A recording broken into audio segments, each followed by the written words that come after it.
Olá, minha Paraíba, muito boa tarde. Segunda-feira, estamos começando a semana, estamos fechando o mês de janeiro aí 2023, dia 30 de janeiro. A gente está aqui ao vivo, começando mais uma edição do seu Rede Verdade. Obrigado pelo carinho da sua audiência, de segunda a sexta aqui acompanhando as pautas que o Rede Verdade traz para você. E nesta segunda-feira, eu converso com o Deusdedito Queiroga, ele que é secretário de Infraestrutura e Recursos Hídricos da Paraíba e acompanhou na semana passada, vai trazer aqui todas as novidades, o governador João Azevedo, na reunião do governador com os governadores de todos os estados brasileiros, com o presidente Lula. Está aí o governador João Azevedo, ao lado do governador do Piauí, do Rio Grande do Sul, enfim, com o presidente Lula e também ministros. Parece que tem aí compromisso de pautas e liberação de recursos federais para a Paraíba. Vamos saber com o Deusdedito Queiroga. A partir de agora, secretário, muito boa tarde, muito obrigado por abrir a semana e começar aqui conosco no Rede Verdade. Boa tarde. Boa tarde, Luiz. Uma alegria poder estar aqui com você mais uma vez, né, e com todos os seus telespectadores. Realmente uma semana importante, né, para a Paraíba, para o Brasil. O presidente Lula convocou uma reunião com todos os governadores do país, todos eles estiveram presentes, num momento em que a gente percebe uma mudança significativa na postura do governo federal em relação aos estados. Sem beligerância. Perfeitamente, uma reunião amistosa, onde ele teve a oportunidade de convocar com antecedência e pedindo aos governadores que levassem o que é importante para os seus estados, o que é importante para as regiões, e assim foi feito, né? O governador João Azevedo, com a condição que tem hoje de presidente do Consórcio Nordeste, né, fez dia 20, naquela bela reunião aqui na Paraíba, com todos os 9 governadores do Nordeste, para preparar exatamente essa lista, né, de investimentos, de pretensos investimentos que o governo federal deve fazer em relação ao Nordeste e também algumas coisas específicas, 3 temas importantes, específicos para o governo do estado da Paraíba. Vamos mergulhar em cada um deles aí. Eu queria, numa sequência, para a gente não se perder, a partir da própria agenda do governador, que se reuniu com ministros antes mesmo da reunião com o presidente. Vou ponto a ponto, você vai aí me ajudando se faltar alguma coisa. Primeiro, teve a reunião do governador João Azevedo com o ministro dos Transportes, o Renan Filho. E saiu a informação de que ele teria garantido mais 500 milhões de reais para obras rodoviárias aqui na Paraíba. É mais dinheiro ou é o mesmo dinheiro que já estava prometido, que faltava ser liberado? Só para a gente entender. E para as obras rodoviárias, e basicamente quais são as principais delas? Perfeito. Luiz, é o seguinte, o governo federal, assim, nos últimos anos, vem diminuindo significativamente o volume de recursos investidos na malha rodoviária do país como um todo. Já chegou a investir em 2011 18 bilhões de reais e hoje, o ano passado, agora em 2022, o investimento total do país na malha rodoviária foi de apenas 6,7 bilhões, quase um terço do valor que já chegou a investir no passado. Então, a malha rodoviária brasileira precisa, né, da atenção de recursos para investimento, em especial da Paraíba. A gente tem aqui na Paraíba a triplicação da BR-230, né, de Cabedelo até as Três Lagoas, uma obra que vem se arrastando com dificuldade, está ali um trecho inicial chegando próximo ao Intermares, e a gente foi exatamente, o governador João Azevedo foi exatamente procurar o ministro no sentido de avançar na realização dessas obras. São obras que estão sendo realizadas pelo DENIT, é uma rodovia federal, mas que corta a nossa cidade, né, uma grande via dentro da cidade de João Pessoa e na região metropolitana. Então, ficou assegurado por parte do Ministério dos Transportes, o ministro Renan Filho, assegurou ao governador pelo menos 500 milhões de reais para investimento nessas obras. Triplicação da BR-230 e duplicação da BR-230 lá em Campina Grande. Aquele trecho inicial, saindo ali do início de Campina Grande e indo, o projeto completo é até a Farinha, ali a Praça do Meio do Mundo. Mas, por enquanto, ele está assegurando recursos para aquele contorno inicial, chegando até a Avenida Floriano Peixoto, ali, o cruzamento com a Avenida Floriano Peixoto. São obras, assim, fundamentais, gargalos importantes. No caso da triplicação, que causando até transtorno, né, para quem usa ali, vai ter uma certa movimentação da bancada federal paraibana, cobrando isso. Perfeito. E não saía. Desses recursos aí, esses recursos não vão para os cofres do Estado, só para a gente entender, vão direto para os cofres do DENIT, para que o DENIT pudesse agilizar. Na verdade, é um compromisso não de dinheiro para o governo do Estado, mas de recursos para que essa obra efetivamente termine. Exatamente. Olha que boa notícia. É uma obra importante demais para a Paraíba, independentemente do recurso vir para o governo do Estado ou não, o governador tinha que pleitear porque sabe a importância dessa obra. Então, está assegurado recurso para essas duas obras, triplicação da BR-230 aqui em João Pessoa, na região metropolitana, e a duplicação lá em Campina Grande, no trecho inicial. E, além disso, recursos para manutenção e conservação de rodovias.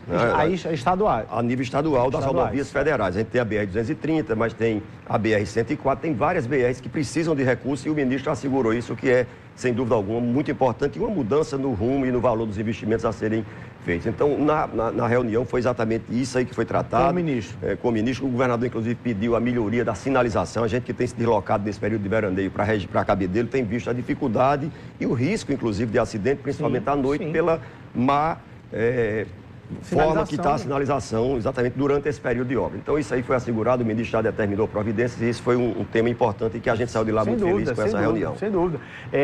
Bom, que a gente está cobrando isso aqui da imprensa, essa história da triplicação. E o governador não vai nem executar essa obra, na verdade, né? Ele foi mais lá como liderança de cobrança ele sabe a importância que tem para o Estado, para João Pessoa, para Campina Grande, e aí é importante a palavra e o compromisso do ministro de pelo menos 500 milhões de reais, que dá para tocar a obra ao longo desse exercício de 2023. Bom, antes de chegar nas 3 prioridades que a Paraíba apresentou lá para o presidente Lula, quer dizer, para o governo como um todo, vocês tiveram também uma passagem no Márcio França, que está lá no Ministério dos Portos, dos Aeroportos, dos né? Portos e Aeroportos. Portos e Aeroportos. E aí, teve novidade também para a Paraíba?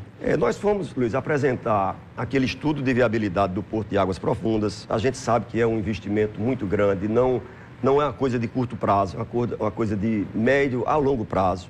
Fomos apresentar e pedir uma sinalização ao Ministério se é importante que a gente continue e avance nos estudos ou não. Vai ser feito um estudo de viabilidade.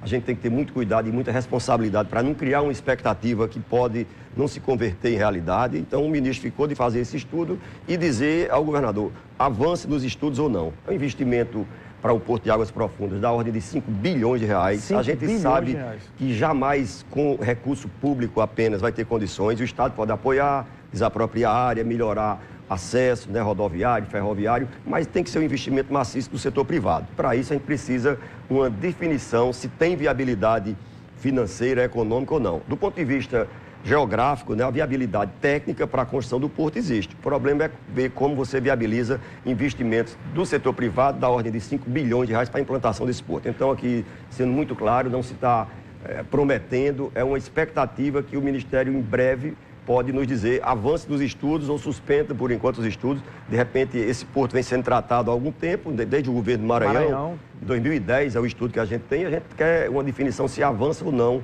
na questão da atualização desses estudos. E o outro... É só para antes de chegar no outro, era para assim, você já fez isso, já detalhou isso para a gente no rádio, mas para quem está nos acompanhando aqui pela TV Arapuã, detalhe um pouco desse projeto, Porto de Águas Profundas, onde fica, o que basicamente é e o que é que ele permitirá. Perfeito. O porto o estudo previsto é em Mataraca, foi feito um estudo em vários pontos do litoral da Paraíba e identificou que o melhor local para a implantação de um porto com uma profundidade grande, que vai possibilitar receber navios de um calado grande, é lá em Mataraca. No litoral norte da Paraíba. Litoral norte, já próximo, lá um pouquinho acima de Barra de Camaratuba.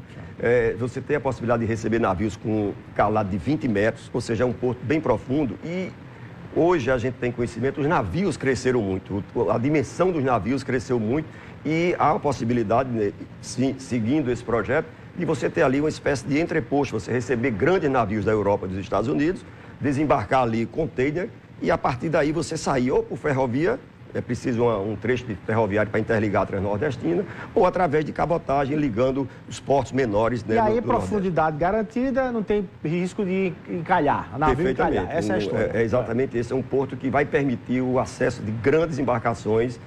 Como a gente está no ponto mais oriental da América, o ponto mais próximo à Europa, mais próximo aos Estados Unidos, então há uma perspectiva nesse sentido. Vamos aguardar uma posição do Ministério para a gente avançar ou não nos estudos. Certo. E a outra pauta tratada é a questão de um voo para Cajazeiras. A gente já tem um voo comercial para a cidade de Patos e o Ministério, né, que cuida dos portos e aeroportos, a gente foi pleitear também a possibilidade de a própria Azul Conecta, que já faz um voo para Patos, estender até Cajazeiras. João Pessoa, Cajazeiras?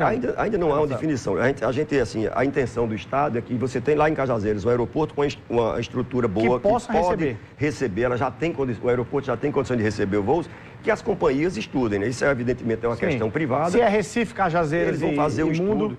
pode ser Recife, Patos, Cajazeiras, pode ser Cajazeiras, Fortaleza, tem uma outra porta de saída que já importante. É uma janela, né? muito aberta, com vários voos. De repente, Cajazeiras, Juazeiro do Norte, aquela região de Petrolina. Então, você tem o que a gente foi apresentar é as condições do aeródromo, pediu o apoio do Ministério no sentido de que a gente possa viabilizar um voo também para Cajazeiras. E precisa muito para o aeroporto de Cajazeiras, secretário? Para poder ele estar pronto para isso? Ou não? O aeroporto hoje já está pronto para receber, por exemplo, aquele mesmo voo que é feito para Patos hoje, o aeroporto de Cajazeiras tem plenas condições de receber aquele voo, o que já seria um apoio importante. Não precisa de investimento. Não, no momento não precisa de investimento. Para um voo noturno é que você teria que implantar alguns equipamentos, mas no momento você consegue fazer um voo noturno com aquela aeronave que pousa em Patos, ela teria condições tranquilas de pousar em Cajazeiras e a partir daí ser uma outra alternativa de saída do sertão da Paraíba. E um grande desenvolvimento para a cidade e região ainda mais, né? Você consegue, dúvida. Quando você falou num trajeto que se faça Cajazeiras, Fortaleza você está com a porta aberta. Um grande hub para o mundo, né? Já de uma outra companhia, acho que lá em Fortaleza é a Gol que opera, aqui a Azul opera em Recife, então você vai criar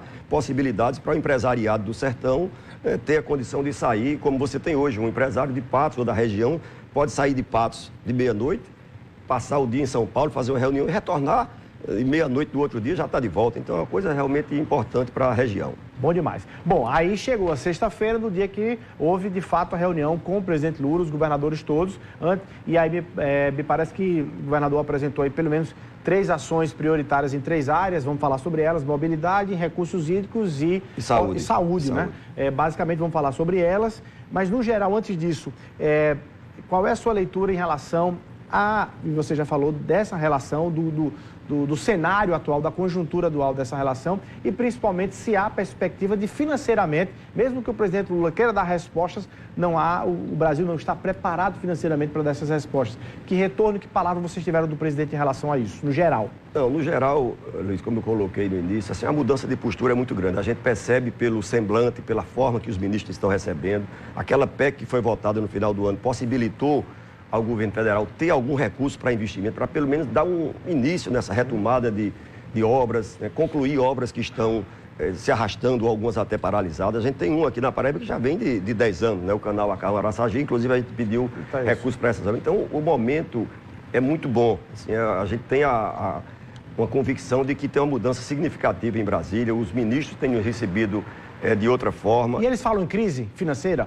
ou não? Não. Falam em dificuldade de caixa? Não. A perspectiva, inclusive, é muito boa. A gente sabe que o governo federal vai ter que se ajustar, mas essa PEC já dá um alento para esse exercício de 2023 e a perspectiva de, com o crescimento, você ter receita e recursos para dar continuidade a um programa de investimentos. A Paraíba, né, os estados do país como um todo trataram da questão do ICMS, né, é uma questão importante, foi uma pauta nacional, essa não foi nem regional. Todos os governadores têm essa preocupação com a queda de receita do ICMS e tiveram a garantia de se estudar e se encontrar alternativas, né? O Ministério da Fazenda está estudando aquela reforma tributária, então, assim, é uma coisa bem interessante. E na área de na área de obras, eu queria rapidamente, Luiz, tratar primeiro, o governador falou em nome do Consórcio Nordeste. Quais são as pautas prioritárias para o Nordeste? Primeiro, o programa rodoviário, né? Voltar ao programa rodoviário. Nós temos várias BRs no Nordeste que precisam de duplicação. A BR-101 está duplicada aqui, Natal, João Pessoa, Recife, mas falta o trecho lá até Maceió. De Maceió até Salvador está faltando. Então,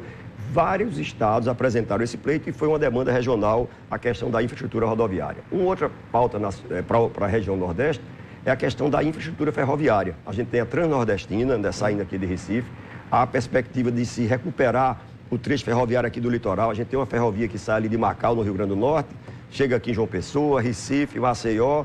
E é importante você ter essa possibilidade de interligar a ferrovia, por ferrovia, João Pessoa à Transnordestina. E a partir daí você ter a condição de receber grãos do Centro-Oeste, porque a Transnordestina pretende se ligar à ferrovia Norte-Sul. Então você vai ter o Porto de Pecém, no Ceará, com a ferrovia importante, o Porto de Suape, aqui em Pernambuco, com a ferrovia, interligando ao Norte-Sul, você vai ter a possibilidade de chegar aqui na Paraíba grãos num valor muito menor. Então a pauta rodoviária e ferroviária foi tratada. A questão das energias renováveis, esse é um grande potencial tema. Pois é, o Nordeste, né, a Paraíba em especial, o Nordeste como um todo, tem um potencial imenso na área de energia eólica e energia solar. Falta o quê? Linhas de transmissão. A Paraíba, inclusive, recebeu recentemente uma linha importante, mas ainda há uma necessidade de novas linhas de transmissão para que a gente possa escoar essa energia a ser gerada aqui. Com o potencial que se tem, inclusive, de gerar renda para a população de baixa renda de várias áreas do estado que tem terras que não são tão férteis, que não têm água, e você tem agora a oportunidade de, na sua terra, gerar uma renda produzindo energia eólica ou solar, como tem acontecido no estado. Então, o Nordeste colocou essa pauta.